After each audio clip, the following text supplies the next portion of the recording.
Hello, my name's Jane and I'm 39 years old. The story I'm going to tell you happened a year ago and I'm slowly recovering from the mental effects of the whole ordeal. I thought I'd come on here to vent about it, so here you go.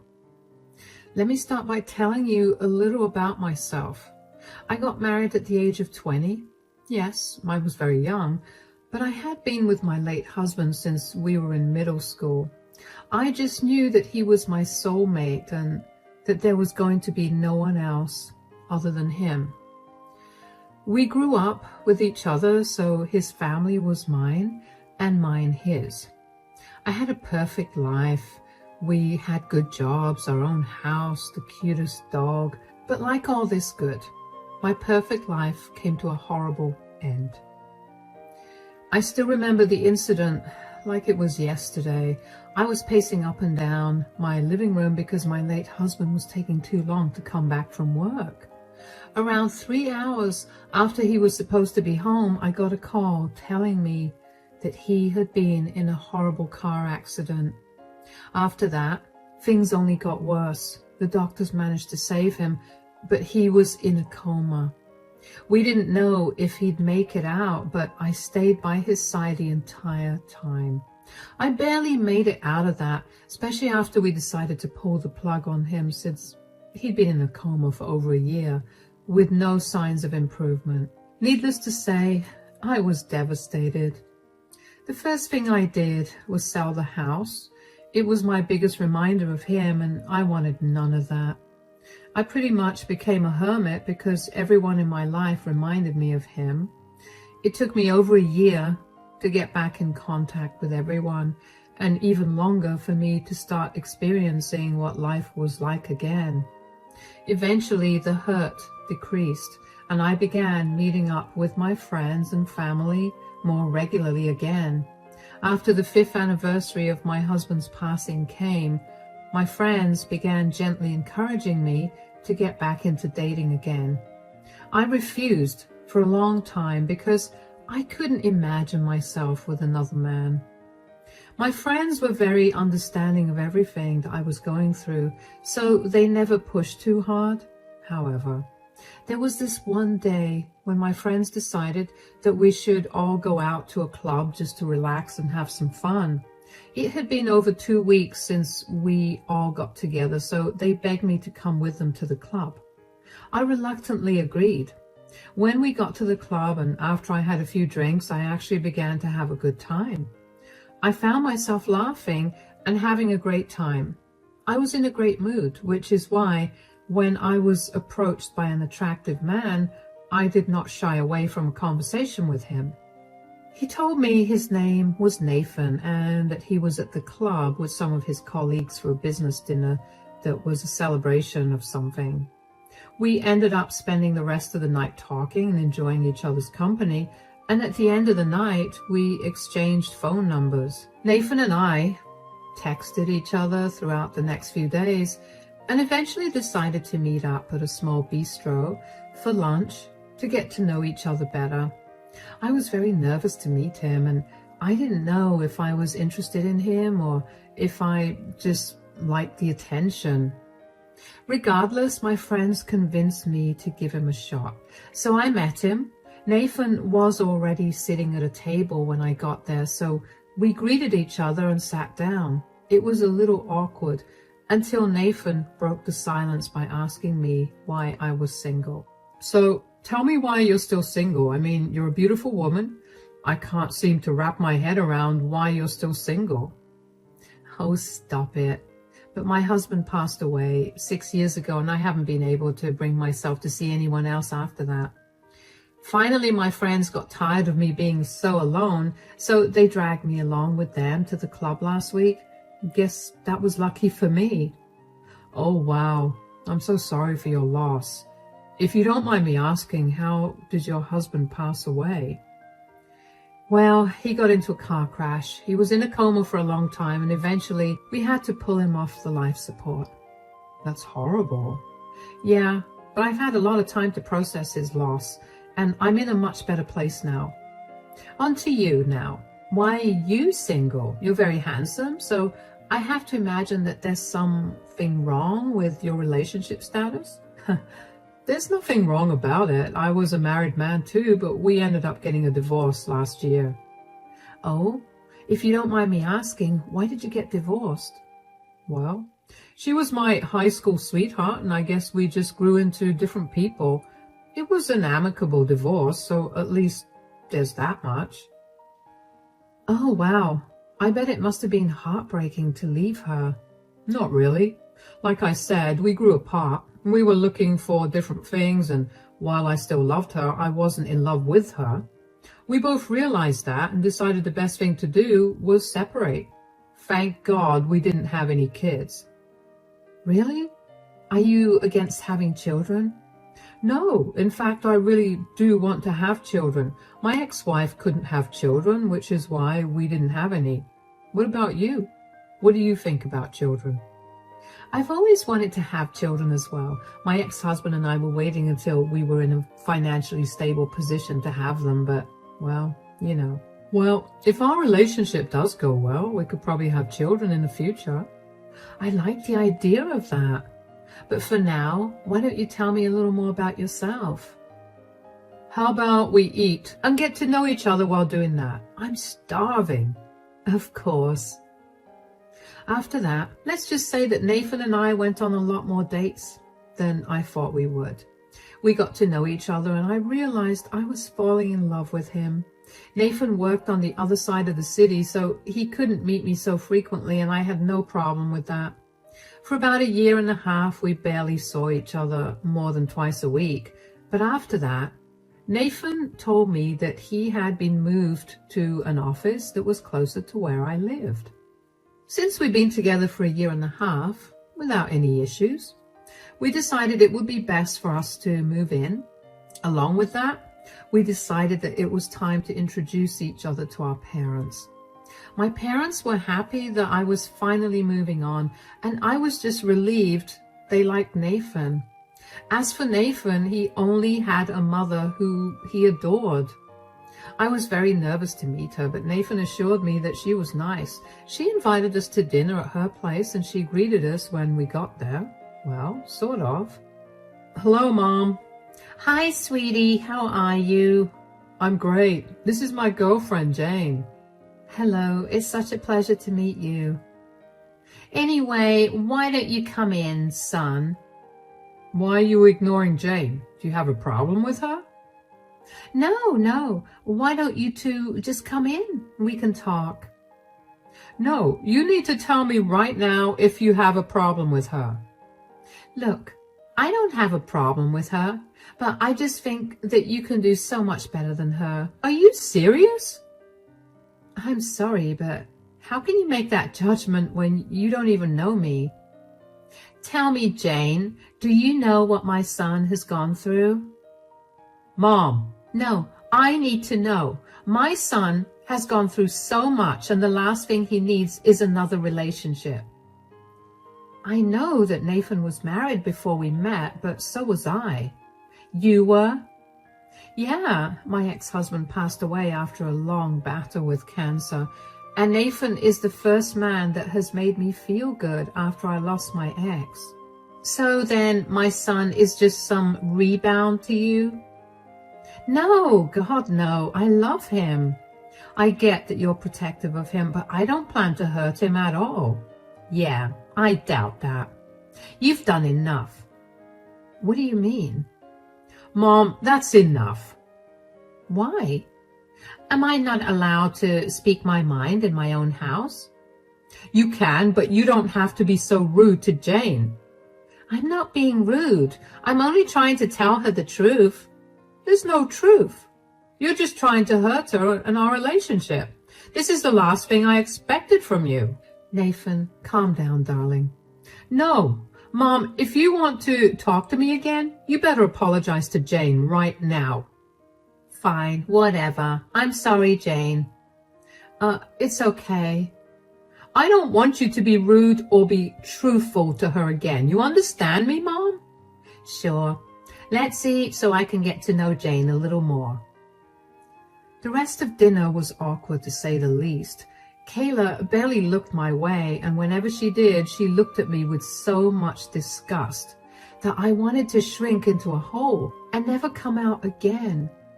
Nathan apologized to me profusely and told me that his mother was still recovering from his divorce from his ex-wife. She took it harder than him, apparently, and while I didn't completely understand it, I chalked it up to Kayla being overly possessive of Nathan.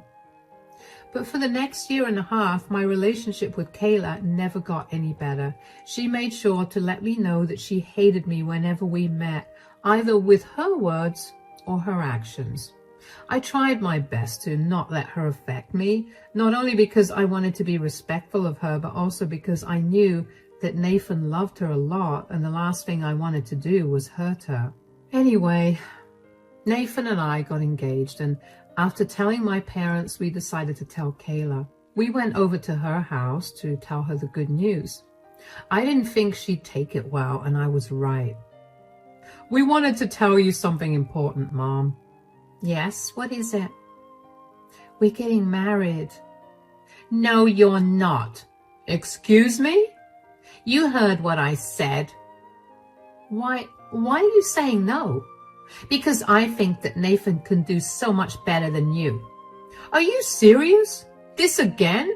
"Yes, and also because I have evidence of why you should not marry her." "What are you even talking about?" "Last week, I was out with some of my friends and I happened to spot Jane on a date with another man." "What?" "I never went on a date with anyone, I swear." "Don't even try to lie. You're only sticking with Nathan because you want his money." "I don't care about his money. I would never cheat on him. I love him and I hate cheaters with a passion. That could never be me." "Mom, do you have any proof of Kayla with another man?"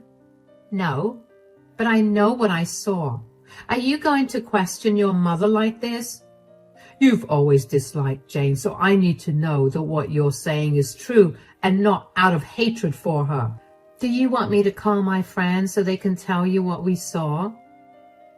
"Hold on. What day last week did you see me?" "I went to meet my friends on Tuesday, and that was when I saw you." "Are you absolutely sure it was on Tuesday?" "Yes. I may be an old woman, but my memory is great." "Sure. But I'm afraid that you must have seen another woman, because on Tuesday, Jane was at home the entire day because she had a migraine." "That's a lie. I saw her. She must have lied to you so she could go behind your back." "That's impossible, because I was at home the entire day taking care of her." "Why are you lying about something so serious? What is your problem?" "I just want what's best for you. Why can't you see that?" "So you tried to invent stories of my fiancé cheating on me? Do you know how insane you sound?"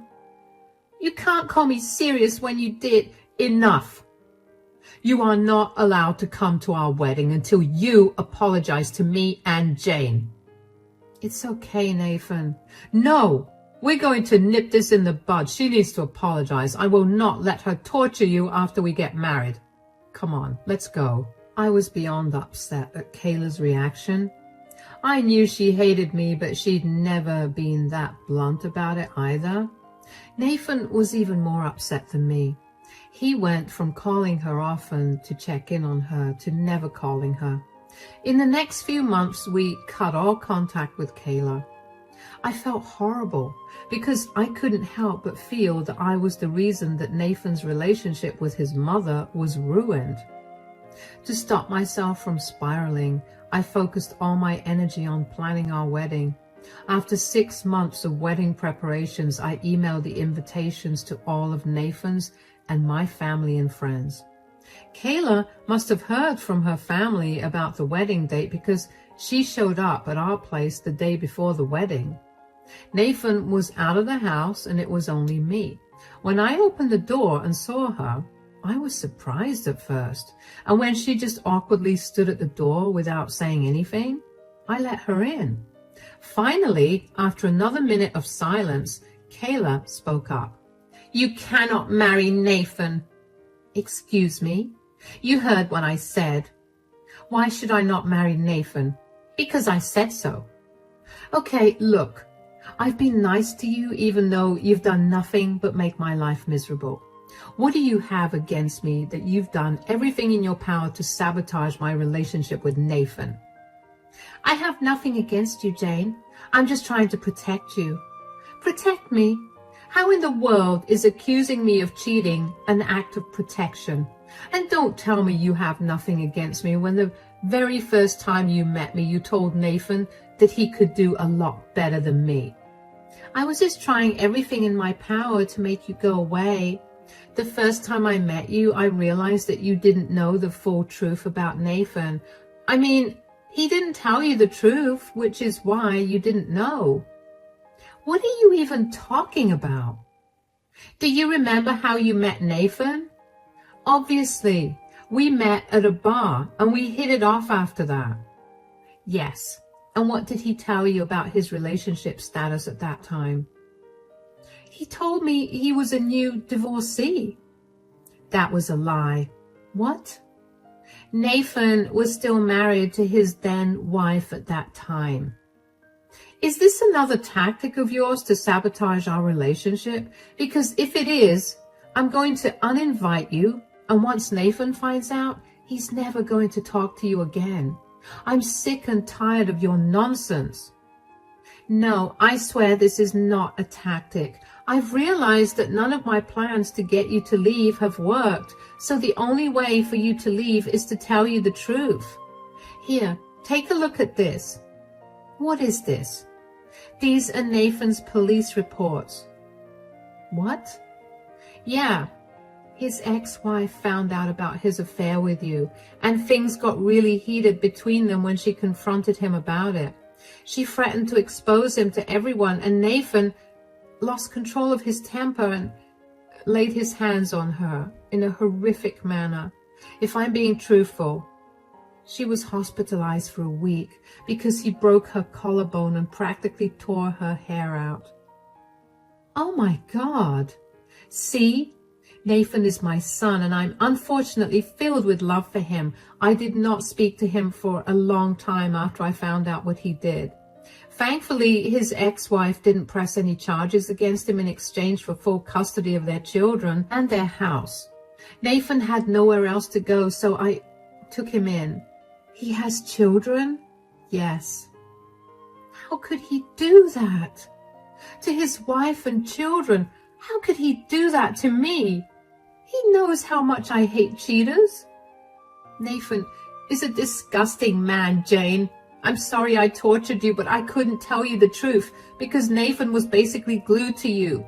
He knew that I would try to tell you, so he never let you be alone with me. Not to mention, I was terrified that he would hurt me too, so I'm so sorry, Jane. Oh my God. This must have been so much for you to deal with. I'm sorry that I snapped at you. You were only doing your best to protect me. I'm so sorry. You don't have to apologize. Instead, why don't you help me get back at Nathan? I can't.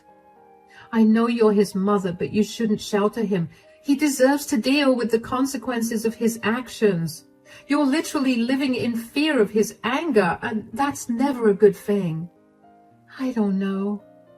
Do any of his friends and family know about the truth of his previous relationship? No.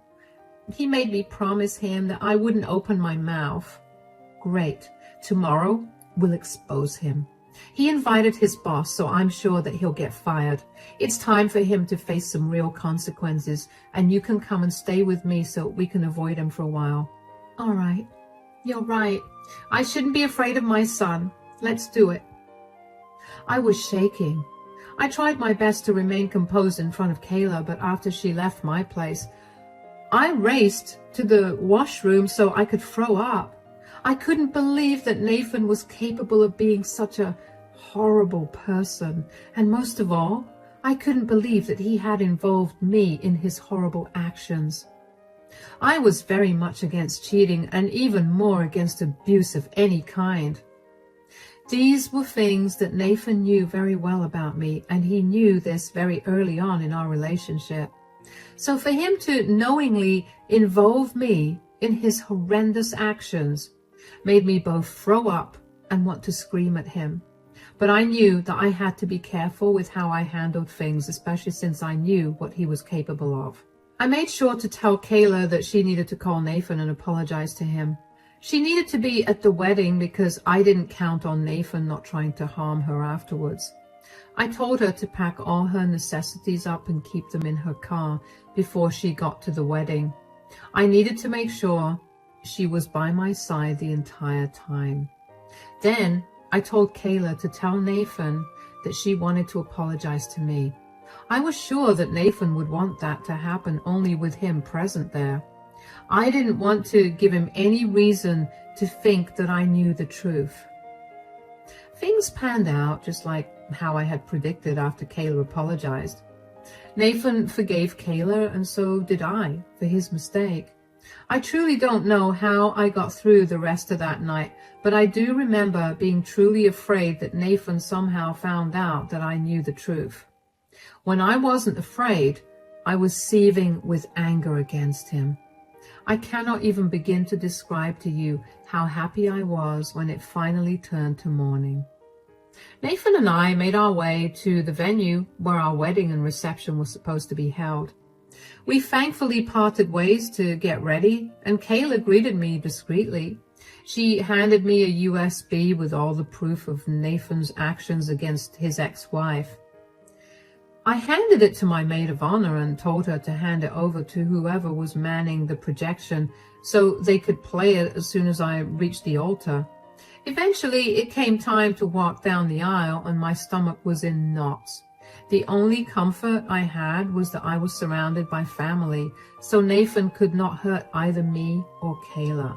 When I reached the altar, the proof of Nathan's crime was projected onto the huge screens beside us.